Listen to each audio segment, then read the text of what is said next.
मुस्लिम Personal Law board ने एक demand रखी है कि गौ माता को भारत रत्न दिया जाए। ये मुस्लिम पर्सनल लॉ बोर्ड की डिमांड है, क्योंकि अगर माता है तो फिर रत्न तो देना चाहिए। इससे कोई एतराज से बात, नफरत को मात एक अभियान मुस्लिम पर्सनल लॉ बोर्ड चलाएगा, जिसमें ये तय किया गया है कि जो भी हमें बात करनी है वो सरकार के सामने जद्दोजहद से नहीं बल्कि बातचीत से अपनी बात कह के समझा के उनको मनवाना पड़ेगा। भारत के अंदर माता और कोई पशु है भी नहीं मेरे हिसाब से। अब बाप तो कहता नहीं है, कोई कहता नहीं है ना, सवाल नहीं है। अगर माता को रतन देना गलत बात है तो आप मुझे गलत कह सकते हैं।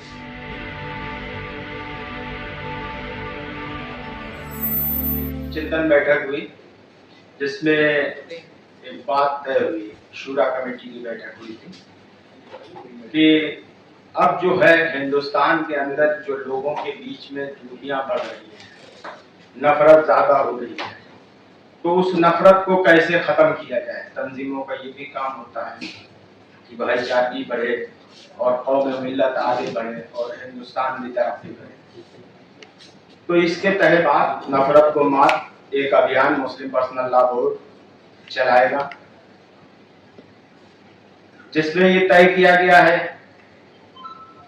कि जो भी हमें बात करनी है वो सरकार के सामने जद्दोजहद से नहीं बल्कि बातचीत से अपनी बात कह के समझा के उनको मनवाना पड़ेगा। चीज ये है कि अपने हिंदू भाइयों की आस्था को देखते हुए मुस्लिम पर्सनल लॉ बोर्ड ने एक डिमांड रखी है कि गौ माता को भारत रत्न दिया जाए।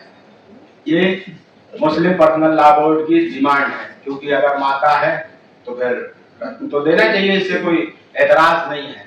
बाकी आप लोग जो सवालात करना चाहते हो, डिमांड तो तमाम है, भाईचारे और मिल्लत की है, लोगों को सहूलियत की है, जो नफरती भाषण दिए जा रहे हैं उसके लिए भी है, लेकिन उसमें मेन जो एक demand Muslim Personal Law Board of India की है उसमें ये भी शामिल है। तो कैसे होगा? हाँ, ये तो सरकार तय करेगी कैसे होगा। सरकार सब कुछ तय करती है तो ये भी तय कर लेगी। अगर आपने किसी चीज को कोई दर्जा दिया है, इतने आस्थावान लोग हिंदुस्तान में मौजूद है और हमने किसी चीज को दर्जा दिया है माँ का, तो क्या उसे रद्द नहीं मिलना चाहिए?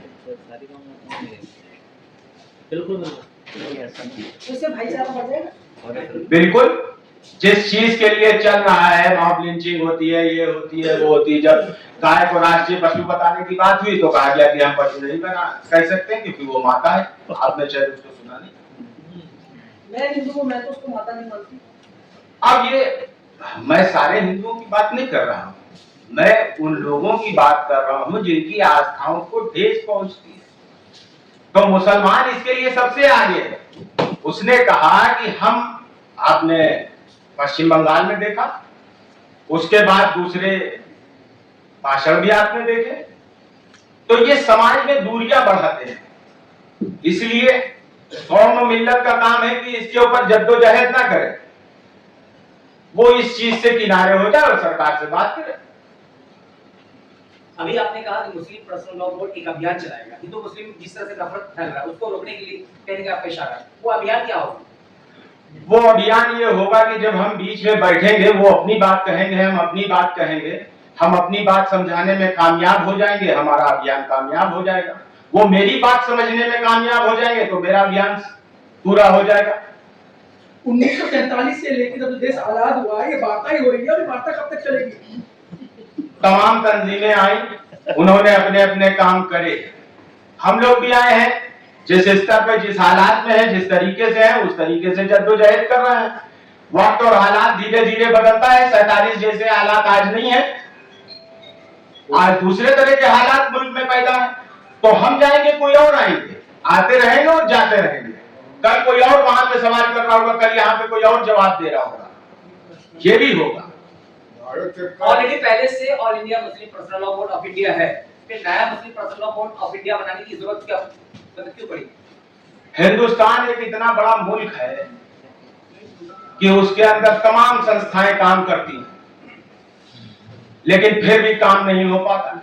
अगर आप ये कहें कि एक स्कूल खोल दिए गए हैं, 100 स्कूल खोल दिए गए हैं, इसके बाद और स्कूल ना खोले जाए, तो ये बात गैर मुनासिब समझी जाती है। एक बोर्ड से काम नहीं चल रहा। सरकार का एक अभियान चल रहा था इलीगल प्रॉपर्टी लीगल प्रॉपर्टी, अभी तक उसका कोई फैसला नहीं हुए हैं, जबकि मुस्लिम पर्सनल लॉ बोर्ड इसी की देखभाल कर रहा है, मतलब इस चीज के ऊपर कहना था कि जो भी प्रॉपर्टी है, जिनके पेपर है, जो हिंदुस्तान का संविधान कहता है, जिनके पेपर हैं और जो आजादी के पहले से बहुत पहले से मंदिर या मस्जिद बने चले आ रहे हैं, उनके पेपर नहीं है, तो उनको तोड़ा जाना मुनासिब नहीं है, चाहे वो मंदिर हो, चाहे मस्जिद हो, चाहे गिरजाघर हो, कोई भी हो।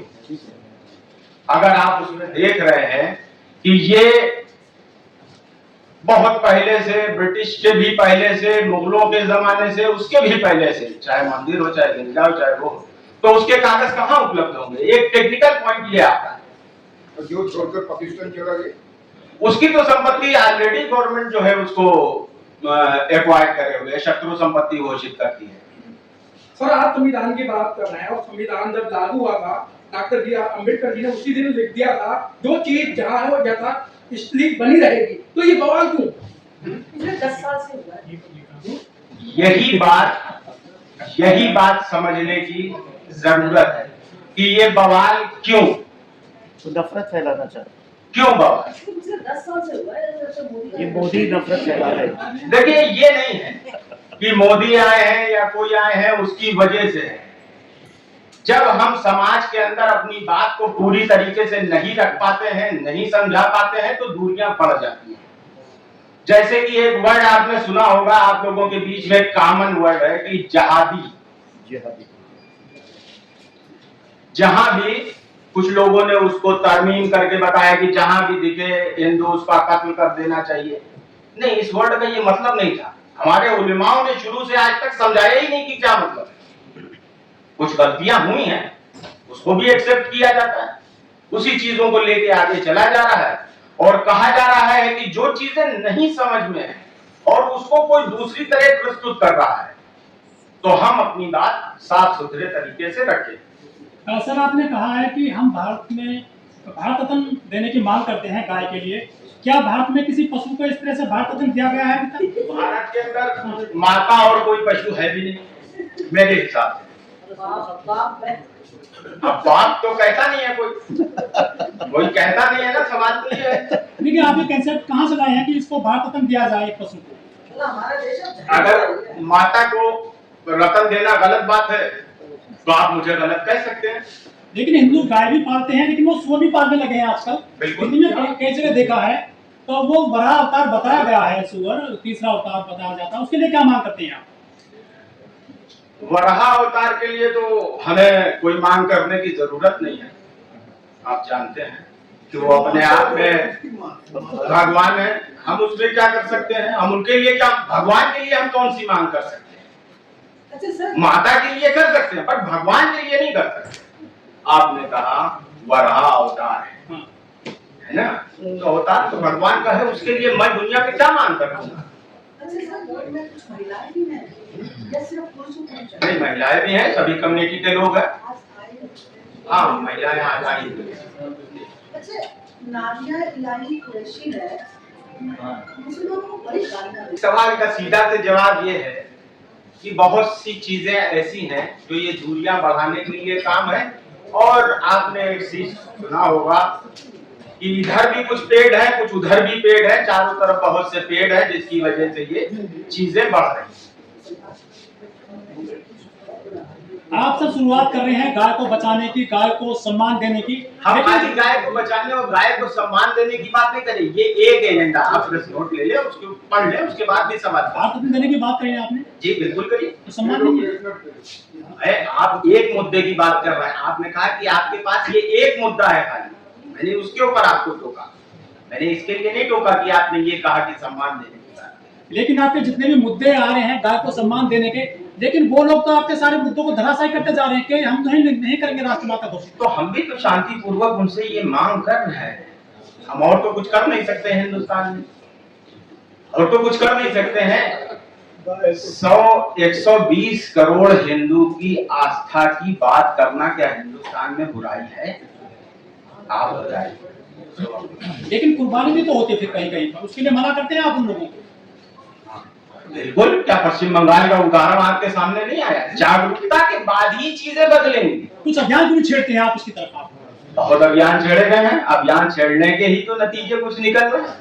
आज हम आप सामने बैठे हैं किस लिए? हमारी बातों को आप दूसरों तक कैसे पहुंचाएंगे? हम तो उतना नहीं पहुंचा पाएंगे जितना आप पहुंचा।